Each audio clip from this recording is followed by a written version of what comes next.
دین کے معنی ہے حل الدین الا حب و بغض. کسی نے امام محمد باقر علیہ الصلوۃ والسلام سے دین کیا ہے کہا دین سوائے محبت اور بغض کے کچھ نہیں. حل الدین الا حب، پلٹ کر سوال کیا حل الدین الا حب و بغض، کیا دین محبت اور بغض کے علاوہ کوئی چیز ہے، نفرت کے علاوہ کوئی چیز ہے؟ لیکن یہ بغض اور نفرت میزان ہماری عقل، ہمارا دل میں جن چیزوں کو خدا پسند کرتا ہے انہیں پسند کرو، جن سے وہ نفرت کرتا ہے ان سے نفرت کرو. اور یہی معیار ولایت کے بعد رسول نے فرمایا اللہم علی من والا وعاد من عادا وانصر من نصر واخذل من خذل. جو علی کو دوست رکھتا ہے تو مجھے دوست ہے، جو علی سے دشمنی کرتا ہے اس سے دشمنی کرتا ہے. اس لیے کہ جو کچھ ہے وہ ولائے علی کے صدقے میں ہے. ہاں عزیزان محترم، عمل خیر عمل کی منزل پر پہنچتی ہے ولایت علی کے سائے میں، چاہے وہ میدان غدیر ہو چاہے میدان کربلا. امام حسین علیہ السلام نے نانا کے دین کو بچانے کے لیے ولایت علی ابن ابی طالب کی حفاظت کے لیے سر قلم کر دیا. میں نے ابھی آپ سے کہا نا غذا سے افضل زندگی سے افضل مقصد زندگی. غذا کو ترک کر دیتے ہیں آپ اگر زندگی کے لیے نقصان دہ ہے، مقصد زندگی کے لیے جو نقصان دہ ہے تو پھر جان بھی دے دینا، زندگی ختم کر دینا ہے. یہی تو شہادت ہے، یہی تو شہادت ہے. اب حسین نے اپنی جان نچھاور کر دی تو سوچو ولایت کس قدر اہم ہے، کس کو کس پر نثار کیا جاتا ہے. جو اہم ہے اس کو بچا لیا جاتا ہے. ولایت ائمہ معصومین، ولایت علی کی اہمیت یہ ہے کہ زہرا نے اپنی پھسلیاں دی تھی، اصغر نے گلا دے دیا، اکبر نے کلیجہ دے دیا، حسین نے گھرا گھر دے دیا. دشمن بھی جان رہا تھا، اسی لیے کہہ رہا بغضاً لعبیک، ہم آپ کے بابا کی فوج میں آپ سے لڑ رہے ہیں. بابا کا فوج کیا؟ یہی ولایت.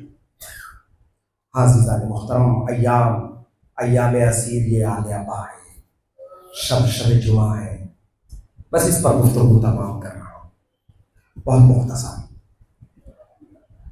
شب جمعہ دمشق میں ایک عورت رہا کرتی تھی. یہ وہ عورت تھی کسی زمانے میں بہت بیمار ہوئی، مریض ہوئی، تمام اطباء کی خاک چھانی، مگر کسی طبیب نے اس کو شفا نہ بخشی. اس کا باپ انہیں لے کر رسول کی خدمت میں مدینہ منورہ میں آتا ہے. رسول نے فرمایا حسین سے، حسین تم دعا کر. حسین نے چھوٹے چھوٹے ہاتھوں کو بلند کر اس چھوٹی سی بچی کے ہاتھ میں دعا کی، فوراً اسے شفا مل گئی. اور رسول اکرم نے زاد راہ پہ اسے ہٹایا، بہت دور سے آئے ہو، یہ زاد راہ پہ. وہ وہیں سے یہ کہہ کے لوٹی جب تک زندہ رہو گے حسین کے سلامتی کی نیاز دلایا، حاضری دلایا. اس کی شادی ہو گئی، دمشق منتقل ہو گئی، اپنے شوہر اور اپنی چھوٹی سی بچی کے ہمراہ زندگی گزارنے لگی. مدینے سے بہت دور ہو گئی، لیکن ہر شب جمعہ اس کا وتیرہ تھا کھانا بناتی تھی، طبخ میں سجاتی تھی، باپ اور بیٹی سے، شوہر اور اپنی بیٹی سے کہتی تھی لے جاؤ غریبوں میں تقسیم کر، اور ان سے کہنا اسے کھانے سے پہلے اپنے ہاتھوں کو اٹھا کر دعا کرو کہ میرے شہزادہ حسین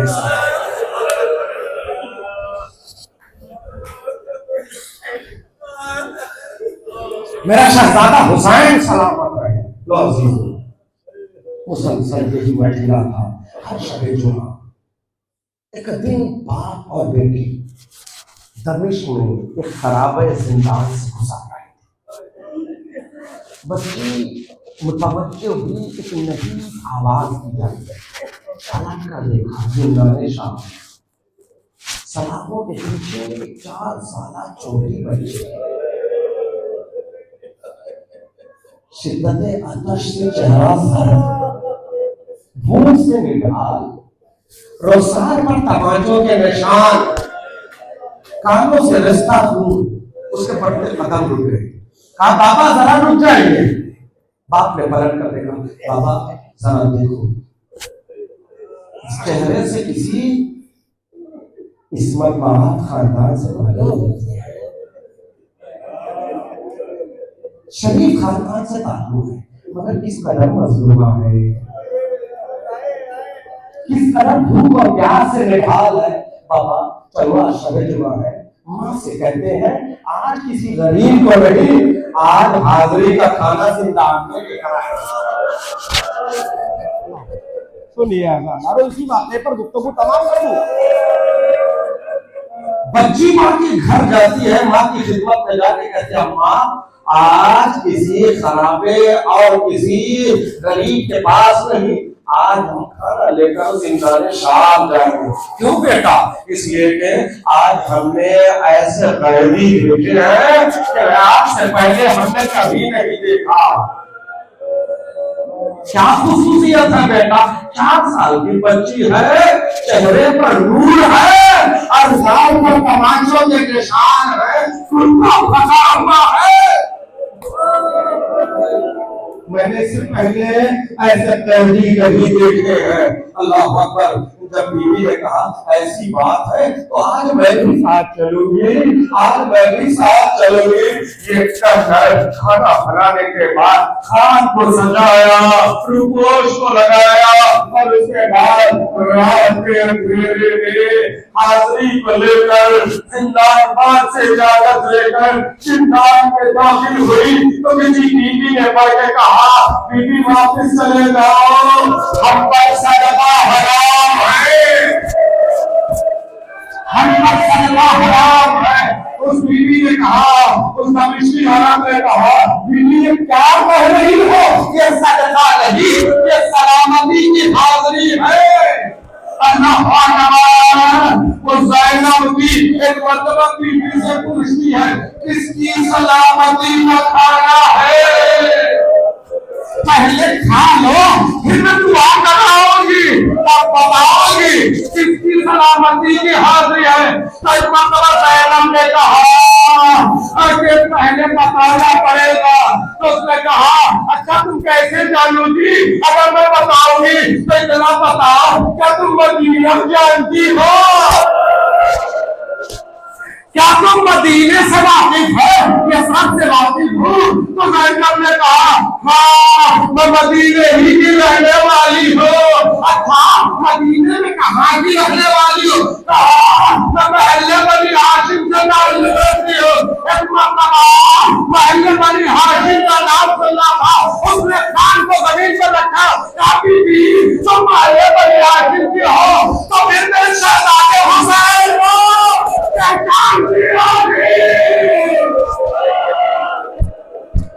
پہچانتی ہوگی، بس اتنا جان لو اسی شہزادے حسین کی سلامتی کی حاضری ہے۔ اتنا سننا تھا، زینب نے اس بی بی سے کہا بی بی آج سے آوری لگا، خبردار میں تم کیسی باتیں کر رہے ہو، کہا نہیں آپ حسین سلامت رہی ہے، کربلا میں سوتا کرا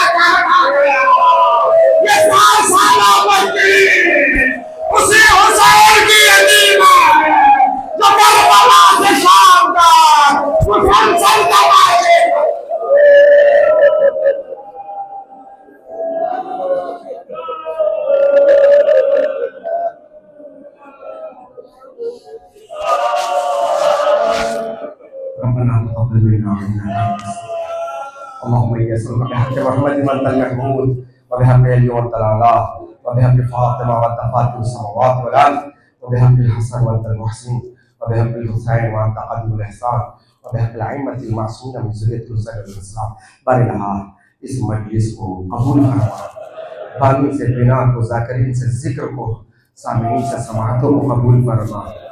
پروردگارہ معرفت علم اطہار کے ساتھ حج عمرہ اور زیارات نصیب فرما۔ پروردگارہ شب جمعہ ہے، ہمارے گناہوں کو بخش دے، ہمارے مرحومین کی گناہوں کو بخش دے، ہمارے مرحومین کو جنت اعلیٰ جوار معصومین میں جگہ عطا فرما۔ مالک دشمنان اسلام، دشمنان تشیع، امریکہ اور اسرائیل، ان سب کو نیست و نابود فرما۔